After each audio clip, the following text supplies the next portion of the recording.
Indian air force ने तेजस fighter jets की उड़ान पर रोक लगा दी है, वो भी तब जब वायुसेना पहले ही स्क्वाड्रन की कमी से जूझ रही है और पाकिस्तान चीन अपनी एयरफोर्स को लगातार मॉडर्न बनाते जा रहे हैं।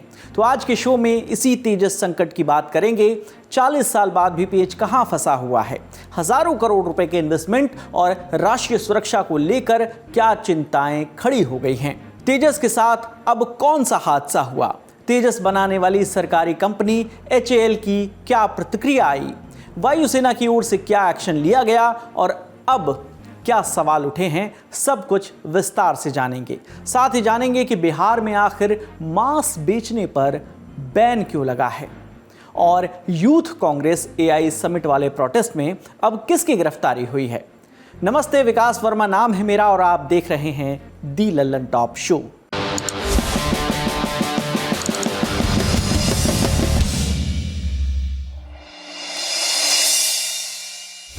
कल तक हम गर्व से कहते रहे हैं कि तेजस हमारा है, स्वदेशी है, लेकिन आज पूरा तेजस फ्लीट ग्राउंडेड है। भारतीय वायुसेना ने अपने सभी 30 सिंगल सीटर तेजस फाइटर जेट्स को उड़ान भरने से रोक दिया है। क्यों? क्योंकि 7 फरवरी 2026 को एक फ्रंटलाइन एयरबेस पर ट्रेनिंग सॉर्टी के बाद लैंडिंग के वक्त ब्रेक फेल हो गए और तेजस रनवे पार कर गया। हादसे में जेट के एयरफ्रेम को भारी नुकसान पहुंचा। पायलट ने इजेक्शन के जरिए अपनी जान बचाई। आगे बढ़ने से पहले फ्रंटलाइन एयरबेस का महत्व भी समझ लीजिए। फ्रंटलाइन एयरबेस यानी सैन्य रूप से बेहद ज़रूरी, मतलब एक ऐसी जगह जो दुश्मन की तैनातियों के करीब होती है। साल 2024 से ये तेजस से जुड़ा तीसरा हादसा है। पहला मार्च 2024 में जैसलमेर के पास क्रैश, दूसरा नवंबर 2025 में दुबई एयर शो में क्रैश, इसमें पायलट की जान भी गई थी। तीसरा अब ये रनवे ओवरशूट। तेजस को डेवलप करने की जिम्मेदारी हिंदुस्तान एयरोनॉटिकल लिमिटेड यानी HAL की है। इस तीसरे हादसे पर सरकारी कंपनी की प्रतिक्रिया आई है। कंपनी ने इसको minor technical incident on the ground बताया है। ये भी कहा है कि LCA तेजस बेहद उम्दा सेफ्टी प्रोटोकॉल मेंटेन करता है। ये कोई क्रैश नहीं है, लेकिन स्टैंडर्ड ऑपरेटिंग प्रोसीजर के तहत हम इसकी गहराई से जांच कर रहे हैं और जल्द से जल्द समाधान के लिए वायुसेना के साथ सहयोग कर रहे हैं। हालांकि सफाई के बीच कंपनी के जो शेयर हैं वो करीब 3% गिर गए हैं।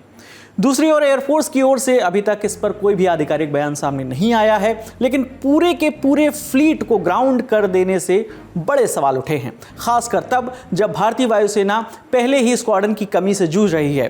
कुल 42 स्क्वाड्रन होने चाहिए, लेकिन अभी 29 हैं। एक स्क्वाड्रन में 16 से 18 जेट होते हैं। तेजस को लेकर सवाल इसलिए भी गंभीर हो जाते हैं क्योंकि इसकी अगली खेप की सप्लाई में लगातार देरी हो रही है। इसे लेकर सैन्य अधिकारी भी चिंता जता चुके हैं। विस्तार से इन चिंताओं पर बात करते हैं। देखिए, तेजस एक LCA यानी लाइट कॉम्बैट एयरक्राफ्ट है, यानी ये हल्के वजन का होता है, जिसके चलते ये हवा में तेजी से अपनी गतिविधियों को अंजाम दे सकता है। हवा का बेताज बादशाह इसको कहा जाता है, लेकिन फिलहाल ये जैसे किसी पिंजरे में कैद है। पिछले साल जनवरी में दिल्ली में सेमिनार हुआ था और आत्मनिर्भरता in the aerospace way ahead, इसके ये टॉपिक था और मुख्य वक्ता थे एयर चीफ मार्शल। उन्होंने तेजस को लेकर चिंता जताई थी। कहा था कि 1984 से HAL तेजस बना रहा है, 40 साल बाद भी पूरा जत्था वायुसेना को नहीं मिला है। इधर चीन 6वीं पीढ़ी के फाइटर एयरक्राफ्ट को बनाने में लगा हुआ है। हम कहाँ हैं? यानी आप देख सकते हैं कैसे एयर चीफ मार्शल ने 1984 की बात की, यानी करीब 4 दशक का समय। इस नज़र से, मतलब इसकी एक टाइमलाइन पर भी हम एक नज़र डाल लेते हैं। 1983 DRDO ने LCA प्रोजेक्ट का प्रस्ताव दिया। मकसद था कि MiG-21 को रिटायर कर और स्वदेशी जेट को लाना। 1984 मंजूरी मिली, एयरोनॉटिकल डेवलपमेंट एजेंसी यानी ADA बना। 1986 बेंगलुरु में GTRE ने कावेरी इंजन पर काम शुरू किया। 1990 यानी 1990 HAL ने डिज़ाइन तैयार किया, फ्रांस की दसॉ एविएशन की मदद ली। 1995 TD1 और TD2 प्रोटोटाइप पेश किए गए। 2001 TD1 ने पहली उड़ान भरी। 2002 TD2 ने उड़ान भरी, दोनों सफल। यानी सिर्फ प्रोटोटाइप उड़ाने में ही 19 साल का वक्त बीत गया, लेकिन फिर भी उम्मीद बनी रही। साल 2003 में अटल बिहारी वाजपेयी की सरकार ने इसी उम्मीद को नाम दिया तेजस और तब इसकी कुछ खूबियां भी गिनाई गई। मसलन पूरा डिजाइन भारत में, यानी कोई भी बदलाव आसानी से हो सकता है। फ्लाई बाय वायर कंट्रोल यानी smooth handling, carbon fibre composite body, हल्की और स्टील से 5 गुना मजबूत, जो कि हाई टेम्परेचर भी आसानी से झेल लेती है। डेल्टा विंग्स यानी तेज स्पीड और हवा में आसानी से गतिविधियों को अंजाम देने में सहायक। AESA रडार सबसे एडवांस रडार में से एक फ्यूलिंग में 3000 किलोमीटर की रेंज, मेंटेनेंस आसान, ऑपरेटिंग कॉस्ट विदेशी जेट से कम। लेकिन खूबियां होने के बावजूद भी समस्या कहां रह गई? तो साल 2006 में रक्षा मंत्रालय ने HAL को 20 तेजस का ऑर्डर दिया, 14 फाइटर और 6 ट्रेनर। ये सब कुछ 2011 तक डिलीवर होना था, लेकिन 2008 में एक बड़ी दिक्कत सामने आई। कावेरी इंजन जरूरी थ्रस्ट जनरेट नहीं कर पाया। डिजाइन में बदलाव के चलते कुछ वजन भी बढ़ गया, जिसके बाद अमेरिका से F404-20 इंजन लेने का प्रस्ताव रखा गया। कुछ इंजन साल 2012 तक HAL को मिले और फिर आया साल 2016। इस साल भारतीय वायुसेना के बेड़े में पहली बार तेजस शामिल हुआ, लेकिन इस साल सिर्फ 2 एयरक्राफ्ट मिले। इसको ऐसे भी देख सकते हैं कि साल 2001 में हुई पहली टेस्ट फ्लाइट के 15 सालों के बाद वायुसेना को डिलीवरी मिली थी, लेकिन ऑर्डर के मुकाबले बहुत कम थी, यानी डिलीवरी अपनी डेडलाइन और टारगेट से बहुत पीछे चल रही थी। जिसके बाद साल 2017 में एयरफोर्स ने HAL को कुल 83 यानी 83 तेजस विमानों का ऑर्डर दिया, लेकिन HAL की जो गति है वो धीमी ही रही। पिछले वाले ऑर्डर पूरे करने में ही HAL के पसीने छूट रहे थे और इधर वायुसेना ऑर्डर पर ऑर्डर दिए जा रही थी। साल 2018 आते आते भारतीय वायुसेना के तेजस बेड़े में कुल 8 ही जहाज आ सके थे। जानकार बताते हैं इसके पीछे 2 वजहें थी। पहली थी HAL की प्रोडक्शन क्षमता जरूरत के मुकाबले काफी कम थी।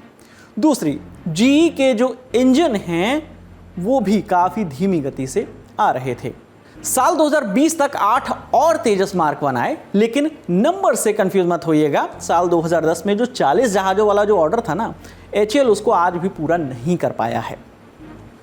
आप इन नंबर से कंफ्यूज ना हो जाए, इसलिए इसको ऐसे समझ लीजिए कि साल 2010 में जो 40 जहाजों वाला ऑर्डर था, HAL उसको आज भी पूरा नहीं कर पाया है।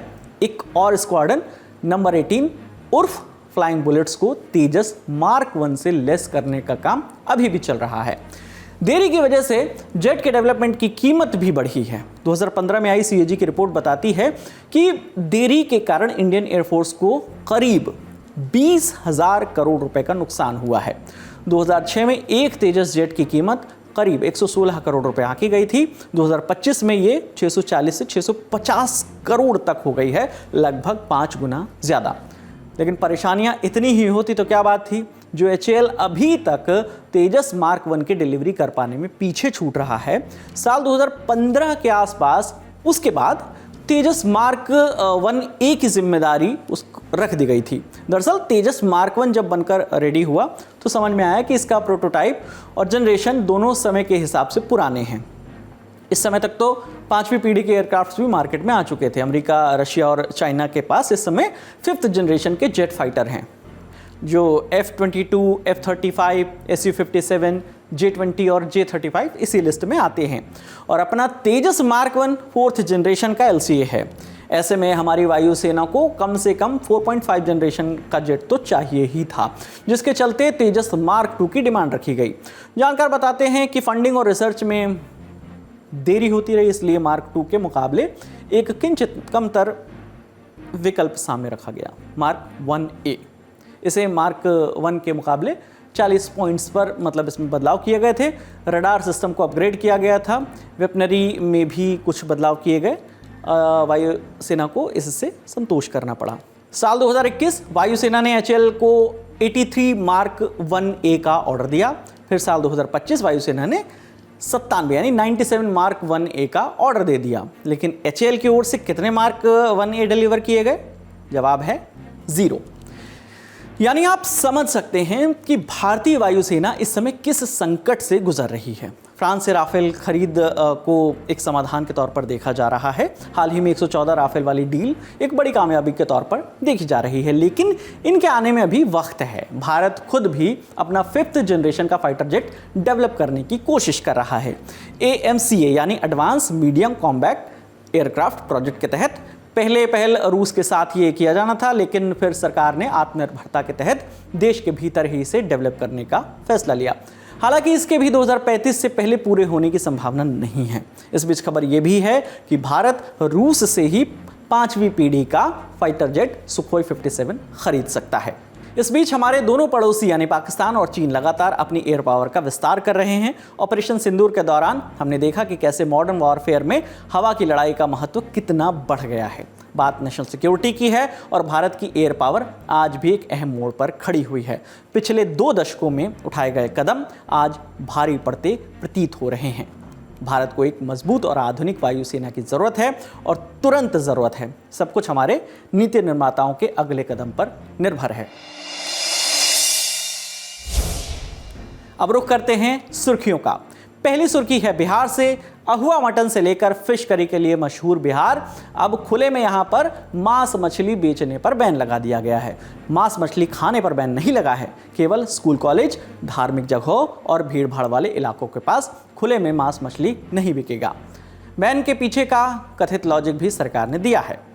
डिप्टी सीएम विजय सिन्हा बोले, फैसला लोगों की सेहत, सामाजिक सद्भाव और बच्चों पर पड़ने वाले मनोवैज्ञानिक असर के चलते लिया गया है कि कोई भी ओपन सड़क पर मांस नहीं बेचेगा, किसी के भावना को आहत नहीं करेगा, नियम के अनुकूल जिसको लाइसेंस मिला है उसका उल्लंघन करने वाले पर सख्त कार्रवाई होगी। हालांकि सरकार ने साफ किया है कि किसी के खाने के संबंध में उसकी पसंद को लेकर कोई आपत्ति नहीं है। यह भी साफ किया गया है कि फैसला किसी समुदाय विशेष को टारगेट करने के लिए नहीं लिया गया है, लेकिन नियमों का पालन किया जाना चाहिए। नियम बिहार नगर निगम अधिनियम 2007 की धारा 345 के तहत पहले से बने हुए हैं। इसके तहत मांस मछली बेचने वालों को प्रॉपर लाइसेंस लेना होगा। उल्लंघन करने पर जुर्माना, माल की जब्ती और दुकानों को बंद कराया जा सकता है।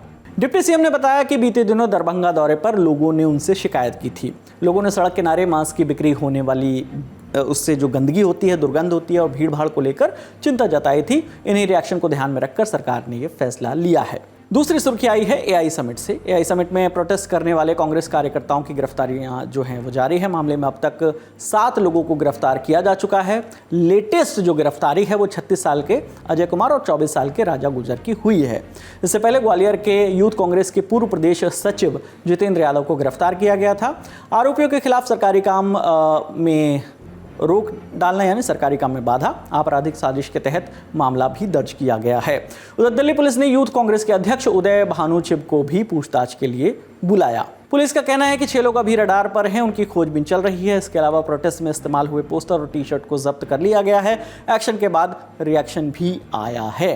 कांग्रेस के महासचिव केसी वेणुगोपाल ने गिरफ्तारी को अवैध बताया। सभी आरोपियों को उन्होंने रिहा करने की मांग की। बात जब कांग्रेस की हो रही है तो एक और अपडेट आपको दे देते हैं। राहुल गांधी ने उत्तराखंड के दीपक से मुलाकात की है। मुलाकात के बाद दीपक बोले कि राहुल गांधी ने कोटद्वार में आकर मिलने का वादा किया है, साथ ही उनके जिम की मेंबरशिप लेने की बात भी कही है। आपको पता ही है कि विपक्ष में सबसे बड़े नेताजी जो है राहुल गांधी जी हैं। आजकल राहुल गांधी जी की तो जिससे भी बात करेंगे सीधी सी बात है, थोड़ा सा इमोशनल तो होगा ही आदमी कि राहुल गांधी जी का कॉल आ रहा है और वो बात कर रहे हैं, तो सीधी सी बात है, इमोशनल वाली बात तो है। थोड़ा सा मेरी वाइफ थोड़ा सा सहम सी गई थी तो उन्होंने बात करी है कि, और सबसे बड़ी बात है कि उन्होंने इसको संभाला है, मेरी फैमिली को संभाला है। ये तसल्ली दी है कि आप टेंशन ना लीजिए, आप घबराने की कोई बात नहीं है, कि हम लोग भी आपके साथ हैं और पूरा देश आपके साथ है। उन्होंने मेरे को बोला है कि मैं जल्द से जल्द आऊंगा और आपकी जिम की मेंबरशिप लूंगा और आपके जिम में विजिट करूंगा। तो ये बात है। तो आज का ललन टॉप शो यहीं तक। अपना और अपनों का ख्याल रखिए, देखते रहिए दी ललन टॉप। शुक्रिया।